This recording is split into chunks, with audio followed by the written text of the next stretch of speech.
Thank you very much, Mr. Chairman. There are several things which motivate my thinking on this. The first is a sense of history. Afghanistan has been a graveyard of empires. Nations that have come to this country in an effort to suppress or reform it have a long history of failure. Secondly, this is the longest war in American history, and there's no end in sight.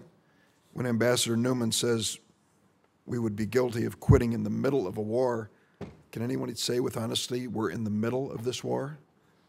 I'm not sure they can. And the third is the fact that I think the road to Kabul is paved with good intentions. When you look at a corrupt regime running this country, when you look at a $10 to $12 billion monthly payment by American taxpayers, much of which is being wasted, and sadly, portions of which are being diverted to fund our enemy, you have to ask yourselves, how long can we sustain this?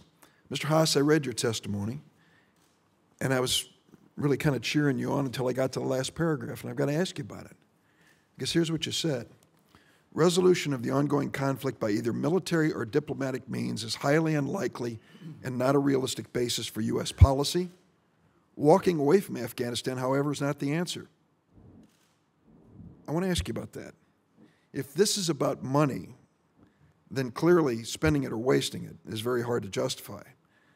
But it's about a lot more. If you believe that resolution of this conflict by military means is highly unlikely and not a realistic basis for U.S. policy, how can we send one more American soldier to fight and die in Afghanistan? It's a good question and a fair question. I do not believe that U.S. interests, to the extent they exist in Afghanistan, require a resolution of the conflict. That's good news, because we're not going to get a resolution of the conflict, sir. But we can maintain or protect ourselves or protect our core interests. Our core interest, again, is Afghanistan ought not to be a launching pad for terrorist attacks against us or the world. We can do that, I believe, with a degree of counterterrorism presence and activity and a degree of limited focus training on Afghan local and national troops. I believe we can protect our core interests with a modest investment. So that's why I'm trying to come up with not the proverbial middle course, because it's actually closer to one end than the other. But I don't believe the answer is withdrawal. So those of us, many of us who face this vote, face two votes on Iraq and Afghanistan. 23 of us voted against the invasion of Iraq. I continue to believe that was the right vote. I voted for the invasion of Afghanistan, and I've been voted for it to go after al-Qaeda for what they did to us on 9/11, and to find, and if necessary, kill Osama bin Laden. Now here we are, almost 10 years later. And I have to tell you, if you would have asked me whether I was signing up for the longest war in American history, which has no end in sight even after the killing of Osama bin Laden, I would have to seriously say that wasn't the bargain. That isn't what I thought I was voting for. Now the question I have is this.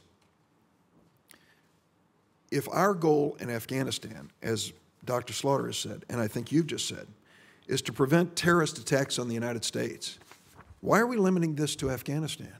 Aren't there other countries in the Middle East that are also harboring terrorists, wishing ill on the United States? Aren't there countries in Africa?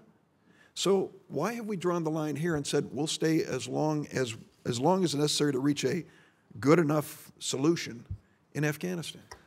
Well, it's actually the same approach I would actually suggest for these other countries. What I'm trying to do, maybe it must be a drafting problem and I wasn't clear.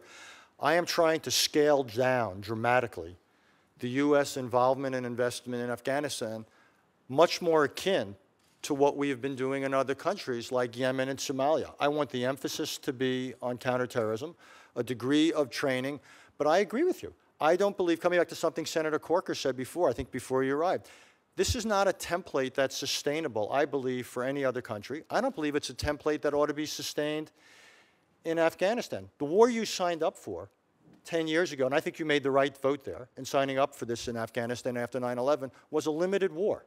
Yes. This war has now morphed into something much more. We have basically allowed ourselves to become protagonists in a civil war. This was a mistake. And I believe what we need to do is dial it back again to a more limited mission, which was the one that you, I believe, correctly signed up for. And I believe that limited mission is both affordable and in the interests of the United States. I do not believe the expanded mission that the United States has allowed itself to be drawn into is either affordable or justifiable or defends our core vital national security interests. And it is calling on us to send our fighting men and women to fight and die. Absolutely. I agree with you on that. So we are now in a very sterile conversation about diplomacy and foreign policy. The reality is they're fighting and dying over there. And the question is, how long will we keep sending them?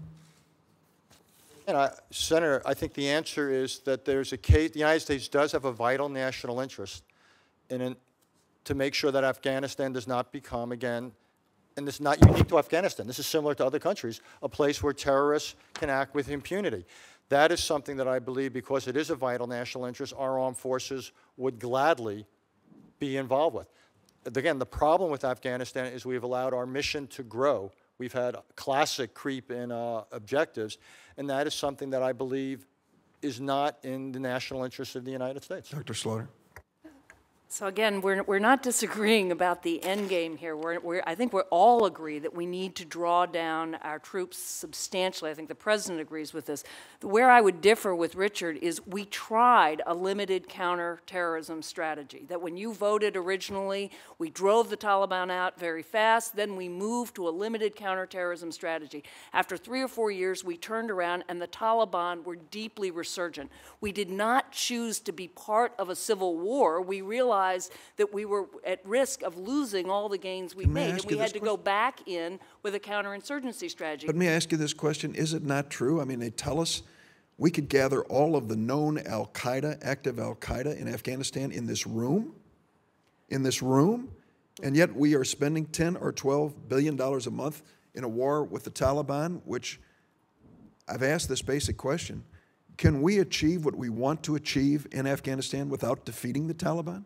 We can achieve that if we have a stable government in Afghanistan that includes part of the Taliban that does not host al-Qaeda. I think we agree. If we can get to an agreement where the Taliban can meet certain basic conditions, they can be part of the government, and they do not host al-Qaeda, then our interests are served. And I think we can get there. Do you think this Karzai government can be the host for that kind of conclusion? I think we are now in a position where we have pushed back enough, and our troops have succeeded in pushing back enough, that we are now in a strong enough position to enter a negotiation that will not just be the Karzai government. It will be a coalition government with a set of conditions that will then allow us to dramatically pull down our forces. But we have had to push back through counterinsurgency because of what we lost through a pure counterterrorism strategy, and now we need to move to the political phase. If that's our goal, that negotiation should have started yesterday. I could not agree more. Thank you, Mr. Chairman.